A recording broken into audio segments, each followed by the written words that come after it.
Olá, aluno! Olá, aluna! Hoje nós vamos falar então sobre as divisões da história, né? Nós estamos na disciplina de História, eu sou a professora Catiúcia e nós estamos na nossa aula número 4. O tema de hoje, né, divisões da história, ele surgiu, na verdade, para que a gente pudesse entender melhor os acontecimentos históricos, analisando eles, né, em partes, tá? Então, para a gente poder depois entender o todo. Então, a partir disso, nós vamos entender um pouquinho a respeito desta imagem que aparece aqui para vocês, tá? Dessa imagem que aparece para vocês. Vamos levar em consideração que a visão da história que nós temos, ela é uma visão europeia. Então, os historiadores europeus, né, que utilizavam, né, o calendário cristão gregoriano, que é um calendário que nós já trabalhamos em aula passada, né, como forma de contar o tempo, dividiram então a história em grandes períodos, que são essas marcas aqui, ó. Cada imagem vai representar um contexto histórico. Esses períodos, então, eles eram marcados pela permanência de certas características sociais e econômicas que estavam acontecendo naquela época. Para entender como esses historiadores fizeram, então vamos analisar agora a imagem aqui, ó, bem tranquila, de forma, né, passo a passo. Bom, primeira coisa, essa primeira imagem aqui, ó, ela representa o que a gente chama de pré-história. A pré-história, então, é tudo aquilo que aconteceu antes do surgimento da escrita, né? E a escrita surgiu aproximadamente há 4.000 anos antes de Cristo. Então, tudo o que aconteceu antes nós chamamos de pré-história e ela é dividida em dois períodos. Período paleolítico, também conhecido como Idade da Pedra Lascada, e período neolítico, também conhecido como Idade da Pedra Polida, tá? A segunda fase é essa aqui, ó, que fica então entre a invenção da escrita e a queda do Império Romano, né, do Ocidente. Então nós vamos ter a idade chamada Idade Antiga. E aí, dentro desse período, é onde vai ter aqui, ó, o ano 1 dentro do calendário cristão, que é o nascimento de Jesus Cristo. Então, a partir do ano 1 para cá, nós temos o que a gente chama de era cristã, tá?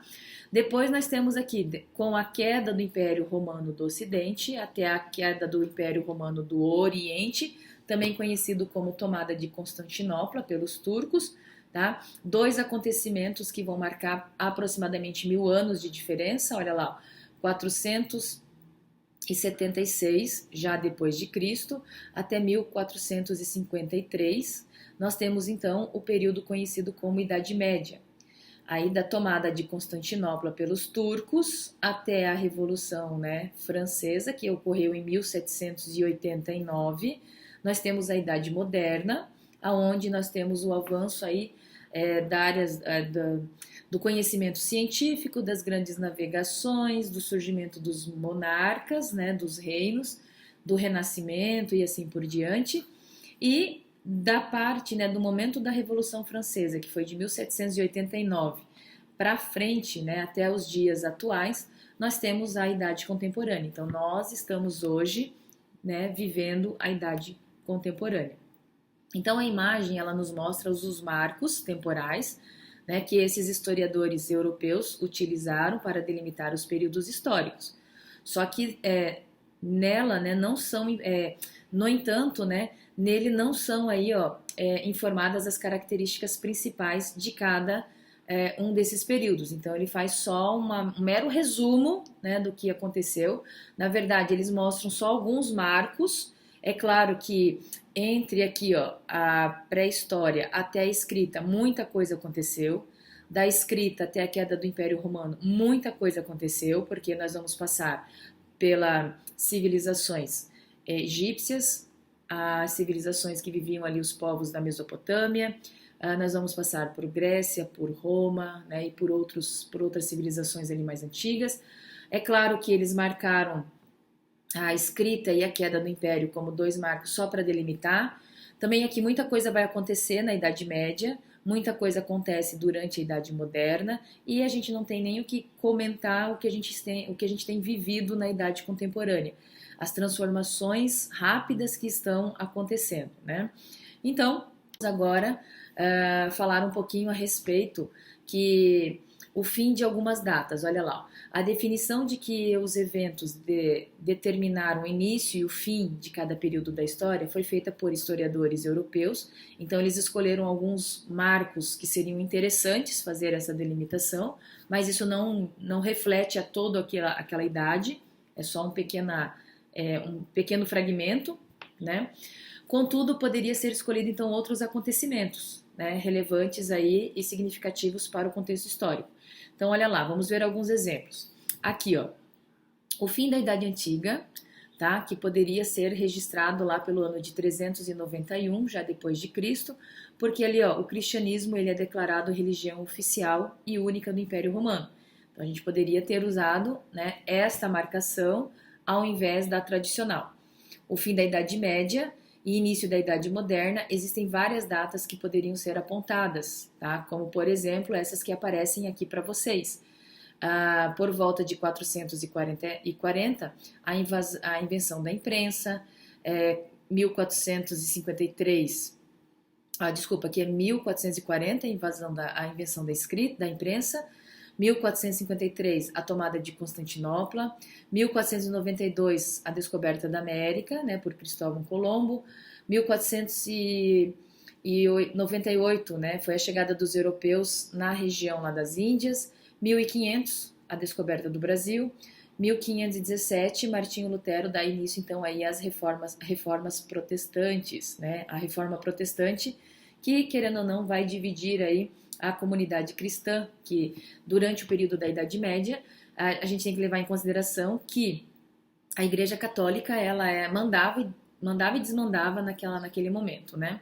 Então, além de outras possibilidades de eventos significativos para datar a periodização, é necessário considerar que o fim de um período e o início do outro não significa que ocorreu uma efetiva mudança. Não significa que a partir da Revolução Francesa, né, um dia lá antes da data oficial, acontecia de uma coisa e depois daquele dia, o dia depois, né, o dia seguinte já teríamos outras coisas. Não, provavelmente, né, no dia seguinte, ao início de um novo período histórico, pouco mudou, poucas coisas foram, né, acontecer. Nenhuma mudança foi sentida assim pelas pessoas de forma brusca, elas vão acontecendo gradativamente. Então, é quase como eu perguntar para vocês a questão de fazer aniversário. Que mudanças reais acontecem quando você, no dia seguinte do seu aniversário, você acorda? Você já acorda pensando, nossa, já tenho aqui 15 anos, né? Agora as coisas mudaram. Não. Quando você tinha 14, aí você fez o aniversário, passou para 15, as mudanças vão ocorrendo de forma gradativa. Tá? É claro que ao longo do ano que está iniciando é que você vai perceber essas mudanças gradativas no seu corpo, principalmente. Outra coisa que a gente tem que levar em consideração é o que que a gente vai trabalhar nessa tabela aqui, que na história do Brasil, por exemplo, também foi feita uma divisão, uma periodização para auxiliar os estudos, para facilitar. Então, com relação à história do Brasil, ela é dividida em 3 momentos. O primeiro momento é o Brasil Colônia, Brasil Império e Brasil República. E nós vamos ter lá os momentos que iniciam e os momentos que finalizam cada um desses períodos. Então, primeiro período, Brasil Colônia, ele teve início lá em 1500 com a chegada dos portugueses e vai se estender até 1822, quando a gente tem a independência do Brasil. Depois, iniciamos então agora o Brasil Império, a partir da independência do Brasil, em 1822, até o fim, né, até a proclamação da República, em 1899.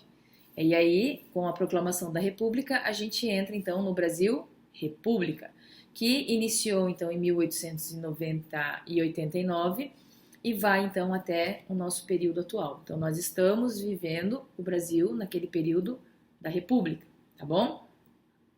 E, por fim, vamos entender aqui as regras para identificar a qual século pertence determinado ano, tá? Então, olha lá, né? Nós vamos... Por que o ano 39 a.C. corresponde ao século 1 a.C.? Existem algumas regras. Primeira coisa que a gente deve levar em consideração é que eu tenho que ter, tá? 4 quatro números, quatro algarismos. Aqui eu tenho 2. Quando eu tenho 2, eu adiciono então 2 zeros. Agora eu tenho quatro algarismos, tá? Segunda regra, então, se eu não tenho 4, eu adiciono esses números zeros na frente até formar os 4 algarismos, perfeito. Se o meu final for diferente, se os dois últimos números forem diferentes de 0, eu vou cortar eles, eu vou descartar e vou adicionar mais um para os dois números que estão aqui na frente. Então, isso vai me levar à conclusão de que o ano 39 a.C. corresponde ao século I a.C., né? Outro exemplo, nós temos aqui, ó, 300 a.C., são só três algarismos, então eu preciso colocar esse zero para adicionar, né, para ficar com 4. Agora eu tenho aqui, ó, a diferença daqui com aqui é que nós temos aqui, ó, aqui é 39 e aqui é 00, então entra para uma exceção. Essa exceção, então, o que a gente vai fazer? A gente mantém o zero e a gente permanece o número, a gente não adiciona nada, tá? Então, vai ficar ali o número 3. E aí, então, eu posso dizer que o ano 300 a.C. corresponde ao século 3 a.C., tá? A outra regra, tá? Aqui de novo, ó, nós temos três números, 553 a.C., eu adiciono o zero, tá? Eu adiciono o zero, corto os dois últimos porque não é 00 e eu adiciono mais um ao número que está aqui na frente. Então, se aqui era 5, passo a ser 6. Então, o ano de 525 passa a corresponder ao século 6, como é antes de Cristo também, dando continuidade. Agora nós já temos, na verdade, os 4 algarismos, então não preciso adicionar mais nada, é só analisar os dois últimos. Diferente de 00, eu corto e aí eu adiciono mais um ao número 14. Então significa que o ano de 1493 corresponde ao século 15. Eu não preciso mais colocar, né, como aqui não está dizendo que é antes do nascimento de Cristo, né, então eu já entendo que aqui nós estamos trabalhando, né, no período após o nascimento de Cristo. Outro exemplo, ó, o ano de 1888, tá? Tem 4 algarismos, os dois últimos são diferentes de 0, então eu corto, adiciono mais um. 18 mais 1 é 19. Então nós estamos nos reportando ao século 19, né? Aí nós temos aqui, ó, o ano de 1945, 4 algarismos, os dois últimos são diferentes de 0, corto, adiciono mais um ao 19. Então nós estamos falando do século 20, já depois de Cristo, né? Aí nós temos o ano 2000. Ano 2000, ó, é a regrinha do 00, é a mesma regrinha daqui. Então, eu permaneço 00 e eu não somo nem diminuo nada aqui na frente, eu permaneço com 20. Então, eu estou no século 20. E aí, por último, né, o último exemplo é o século 2001.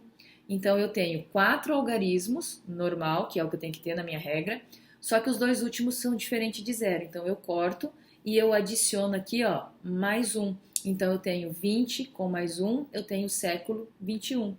Então, é dessa forma que a gente calcula, né?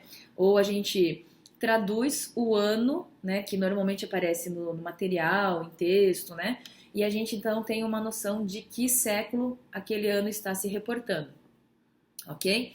O que eu queria falar com vocês era isso. Se você gostou do vídeo, não esqueça de curtir. Se você ainda não está inscrito no canal, se inscreva, tá? Para que você possa ter acesso e acione o sininho, né? Para que você possa receber as notificações. E os slides aqui, então, dessa aula eu vou deixar lá no Instagram, na Prof, né? Catiúcia Oliscotes, tá bom? Pessoal, vou ficar por aqui e aguardo vocês, então, numa próxima oportunidade. Tchau, tchau!